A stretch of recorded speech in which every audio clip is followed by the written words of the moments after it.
Chers amis, je vous parle le mercredi, dernier mois du mois de Hadar. Ce soir, nous rentrons dans Rosh Chodesh Nissan, le mois de Nissan. Donc mercredi, et dans 2 semaines exactement, mercredi soir, c'est le soir du Seder B'ezrat Hashem que nous fêterons avec l'aide de Dieu, peut-être avec Mashiach, dans une joie intense et énorme.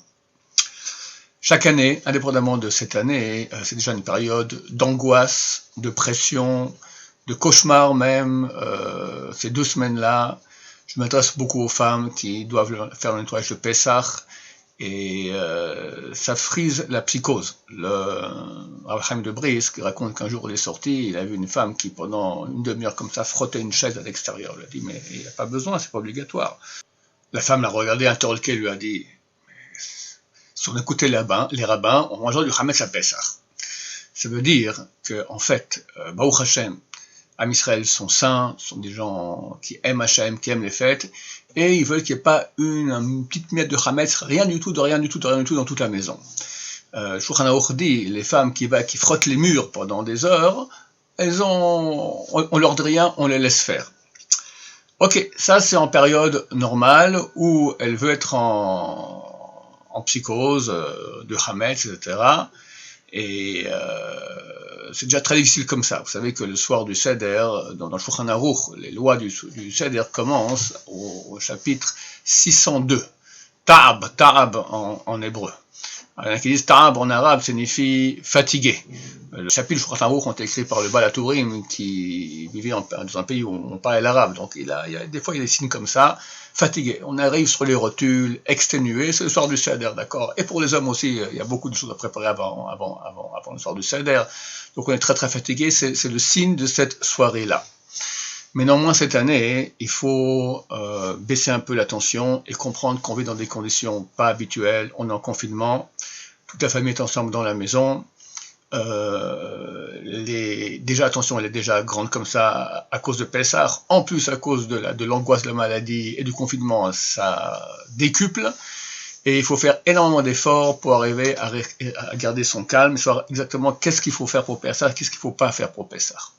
D'abord au niveau plus allégorique, il faut enlever le Hametz. Hametz signifie fermenter. En hébreu, on dit par exemple quelqu'un il a des panim hamutzim, il a une face aigre, d'accord, on produit le mot Hametz. Il faut enlever ce Hametz. On cherche le Hametz. Au lieu de chercher que les petites miettes dans la maison, d'abord, il faut avoir un sourire, être empathique avec toute la famille. On est on est ensemble, on est confinés ensemble. Si on commence à se mettre en colère pour un oui, pour un non, ça ira pas. Ça va être terrible. Donc la méthode du Hametz, c'est vrai que Dieu veut qu'on recherche le Hametz, il veut aussi qu'on recherche dans son cœur, qu'on enlève maintenant toute cette aigreur du visage, toute cette tension. On se calme, on est ensemble, on comprend que c'est pour une période. B'ezrat Hashem ne sera pas indéfinie, elle sera définie et courte. B'ezrat Hashem, c'est une épreuve que Dieu nous envoie. Il veut de nous quelque chose, il veut qu'on fasse des efforts dans les lois entre l'homme et son prochain. Ça veut dire arriver à s'écraser, supporter en silence, rester calme, c'est la mitzvah du moment. Alors Chaim Kanevski, c'est lui, il a écrit ça dans son message. D'accord, le premier message, il avait dit, travailler là-dessus, sur la lashon hara, l'humilité et céder à son prochain. C'est la mitzvah du moment, surtout maintenant avec Pessah qui se rajoute sur nous. Maintenant au niveau de la halakha, j'aimerais expliquer les choses aux femmes. Je ne sais pas si ça va servir à grand chose parce que pour elles c'est Baruch Hashem, ça provient d'une source qui est positive. Mais là il faut savoir quand même un peu moduler les choses et arriver à être dans la bonne direction.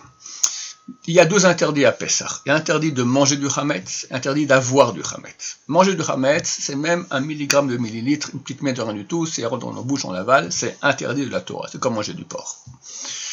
Donc, c'est pour ça qu'il faut bien nettoyer les endroits où on mange. Ça veut dire la table où on mange, la cuisine, le frigo, toutes ces parties-là doivent être nettoyées comme il se faut bien.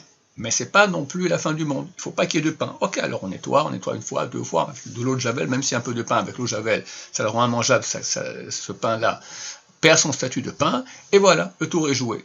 On change la vaisselle Hametz on met de côté, la vaisselle, le Pessah, on la descend. Si on ne peut pas le faire parce qu'on a des nouvelles vaisselles, on n'a pas pu la tremper au mikvé ou autre chose, ou on n'a pas pu l'acheter maintenant avant Pessah, alors on peut cachériser la vaisselle.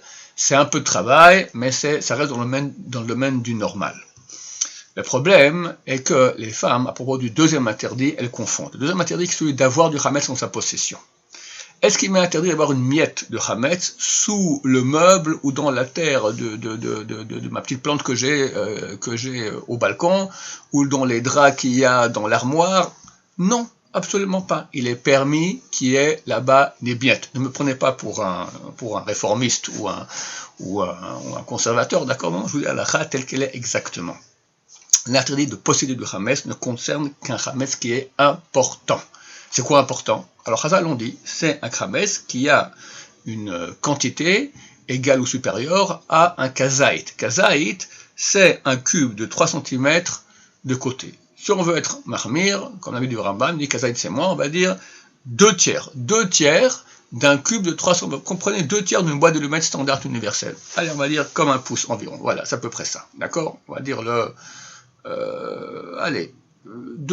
la moitié du pouce. D'accord? La moitié du pouce, ça c'est une quantité de Hametz qu'on n'a pas le droit d'avoir. Moins, on peut l'avoir. À moins que ce soit important. C'est un super bon bonbon, des noiseries, un gâteau spécial, d'accord? Mais un morceau de pain. Un gâteau sec, d'accord, qui n'était pas sec à l'origine, d'accord, maintenant il a séché, d'accord, ou moisi, d'accord, toutes ces choses-là, bien que c'est du pain, et bien que c'est mangeable, et ça, si c'était important, plus grand que la moitié de mon pouce, alors il aurait été interdit de le posséder. S'il fait moins que cette quantité, il est permis de le posséder. Donc, je m'adresse maintenant aux femmes et je leur demande de faire un effort difficile.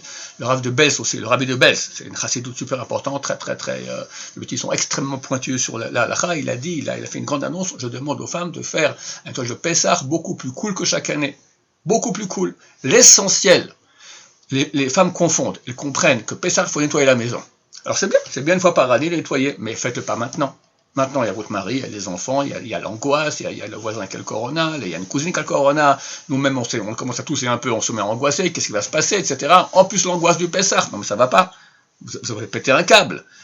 Calmez-vous. Faisons ce que Dieu nous demande. Dieu nous demande de nous calmer, d'enlever le Hametz de notre corps et d'enlever le Hametz de la maison. Le Hametz, pas le nettoyage général du printemps. Ça, vous le ferez au mois de mai, Bezrat Hashem. Je vous donnerai tout le temps qu'il faut, d'accord? Faites le nettoyage 4 fois, il n'y a aucun problème. Maintenant, on ne fait pas de nettoyage de la maison. On la laisse telle qu'elle est. On recherche maintenant des morceaux de pain qui font la grandeur de la moitié de mon pouce. 2 tiers d'une boîte d'allumettes standard universelle. Il y en a dans la maison, je vous garantis. En 2 heures de travail, faites toute la maison, c'est certain qu'il n'y en a plus. Voilà, c'est tout. C'est tout. Pas plus. Pas plus. La cuisine, il faut bien nettoyer. Mais là aussi, en quelques heures, c'est terminé. On nettoie, on met de l'eau javel, terminé, voilà. C'est en une journée, on peut venir tout le Pessah de la maison. On reste calme. Je m'adresse aux maris aussi qui disent gentiment cela à leurs femmes, qui leur expliquent, parce que je me demande si ça sert à quelque chose que je suis en train de dire, parce que c'est une sorte d'instinct pareil. Il faut que la maison soit complètement rénovée, propre pour Pessah. Ça, chaque année, allez, on dit rien, on accepte. Mais pas cette année. C'est un appel à prendre en considération la réalité des choses et qu'on ne peut pas, nous, dans notre personnalité, accepter. Alors, on ne peut pas supporter à la fois l'angoisse du corona, à la fois le mari qui tourne entre nos pattes ici parce qu'il n'est pas au travail, les enfants aussi à la maison, on ne peut pas sortir. Déjà, le fait de ne pas sortir pendant quelques jours, au bout d'un moment, on pète un cap déjà. Et en plus, Pessah habituel, mais il faut se réveiller, c'est impossible. Donc on se calme, on fait ce que Dieu nous demande. Dieu nous demande pas manger 1 millimètre de Hametz, donc ça veut dire les endroits où il y a un risque de manger, les tables sur lesquelles on mange, la cuisine, nettoyer qu'il n'y ait pas de miettes. Ça prend, allez, quelques heures grand maximum. Ensuite, la maison, on recherche des morceaux de Hametz qui sont gros. C'est tout. À la rigueur, il faut même ne pas le faire maintenant. Pour un petit 4 Hametz, vous le faites. C'est ça, le petit 4 Hametz, vous allez rechercher maintenant du Hametz. Quel? Les miettes, pas du tout. Du point de vue strict à la on peut faire le soir du Seder, manger la matzah, boire les verres de vin avec des tas de miettes par terre. Il y a certaines communautés qui mangent du couscous le mardi soir, on va dire que mercredi soir c'est le Seder, mardi soir ils font du couscous. Et ma femme dit mais comment ils font? Forcément avec des petites miettes par terre. Bah oui, même s'il y a des petits morceaux, des graines de couscous qui se baladent par terre durant le soir du Pessah, c'est complètement cachère. Je suis pas un rabbin massorti ni libéral, je suis orthodoxe, je vous dis la halakha telle qu'elle est, parce que c'est annulé par soi-même, c'est pas important. La halakha, la Torah nous dit que tu n'as pas le droit d'avoir du Hametz important chez toi. Tu n'as pas le droit de manger, ça c'est même 1 millimètre de millilitres, mais au niveau de la possession du Hametz, c'est uniquement du Hametz important. Donc en 2 heures, en fait, votre maison, c'est terminé, on n'en parle plus. C'est terminé. Voilà, la maison est prête pour Pessah. Baruch Hashem, dans le calme, la joie, voyez des cours, dites des Teilim, faites Tchouva, Mashiach arrive vers Hashem, c'est la plus grande période du monde. Et Dieu nous a choisi à nous pour vivre cela. C'est un grand, grand mérite. C'est difficile, bah oui, on ne peut pas du mérite, on peut pas recevoir un mérite pour rien. Il y a des efforts à faire, c'est vrai. Baruch Hashem, Baruch Hashem. C'est pas la fin des haricots. Le peuple juif a vécu des périodes beaucoup plus dures dans son histoire. L'armée Solomon Bachol, il m'a dit qu'il y aura Gog ou Magog. Mais à son avis, le décret de souffrance qui est inhérent, qui est associé à Gog ou Magog, c'est terrible. Il y a des rabbins dans la Gemara, il y a un rabbin qui s'appelait Oula, d'accord? C'est un moyen mnémotechnique de se rappeler de son nom, Oulala, d'accord? Il a dit que vienne le Mashiach, je ne veux pas être présent quand il vienne. Tellement ça va être terrible. Il y a un autre rabbin, Rabbi Yochanan, qui dit qu'il vienne, que j'ai la chance de m'asseoir à l'ombre du crottin de l'âne, de son âne. Tellement c'est grand d'être, même dans les conditions les plus difficiles, être présent quand Mashiach vient, c'est extraordinaire. Donc nous, on gagne sur les deux tableaux. On va voir Mashiach, et toute la souffrance est déjà passée. Terminé, tout est passé dans la Shoah, il n'y a plus rien. On m'a dit que le Rabbi Lubavitch aussi, il a dit cela. Donc deux grands de ce monde-là ont dit cela. Quelqu'un m'a envoyé cette semaine, c'est extraordinaire, c'est le Nativ. Nativ, c'était un des grands rabbins du peuple juif il y a 180 ans, quelque chose comme ça. Il a écrit un très très grand commentaire qui s'appelle Emek She'ela, et là-bas il dit que Gog ou Magog, ça sera par une épidémie mondiale. Donc ce que nous redoutions depuis toujours, qu'il y ait une union des peuples qui viennent par nous, qui viennent contre nous du Nord avec l'Iran et la Russie, et allez savoir, d'accord? Bon, c'est un avis, on ne sait pas encore comment ça se fait, mais il y a un avis ici que c'est l'épidémie. Donc on est en train de vivre Gog ou Magog, c'est la chose qui était censée être la plus dure du monde. Regardez comment ça passe relativement en douceur. Donc il faut être conscient aussi, c'est vrai que c'est difficile, mais dans le verre on regarde maintenant la moitié pleine et la moitié vide, prenons la moitié pleine. Alors pas rajouter maintenant avec Pessah encore de l'angoisse, etc. On se calme, on fait un Pessah, ça sera le Pessah le plus cool de l'histoire, on fait relax, qu'il faut, pas plus et pas plus. Pas vouloir faire plus, parce que l'effort de faire un peu plus, ça vous fait mal de ne pas devoir faire plus. Mais comprenez que l'effort que vous faites, il vous rend fatigué, il vous rend irascible, il vous rend énervé, et ça commence les bagarres, ça commence, etc. Et c'est exactement le contraire de ce que Dieu veut. Le Rav Chaim Kanievsky nous a demandé maintenant, calmez-vous, faites la paix entre vous, apprenez à céder, apprenez à se travailler. Se travailler comment? Moins avoir la psychose, pas du Hametz, du nettoyage, parce que c'est ça la vérité. On veut nettoyer, on veut complètement... Oh, ça va, on peut avoir des miettes dans la maison, c'est permis. Personne n'interdit cela. C'est permis. C'est vrai, il y a un avis qui interdit cela, le Chazon Ish. Ok, alors vous n'êtes pas comme Chazon Ish, on est Soradi, on fait comme ça, il n'y a pas de problème. J'espère que mon message aura un écho. Je ne sais pas s'il aura cet écho, mais j'espère qu'il aura un écho, en tout cas, dans le cœur des femmes du peuple d'Israël, les femmes vertueuses grâce auxquelles on a été sauvés d'Égypte, grâce auxquelles nous sommes sauvés cette année-là. Et B'ezrat Hashem, que Mashiach vienne, et qu'on puisse le recevoir dans la joie, avec une maison propre, comme la Halakha le demande, et pas plus. Amen, ve amen.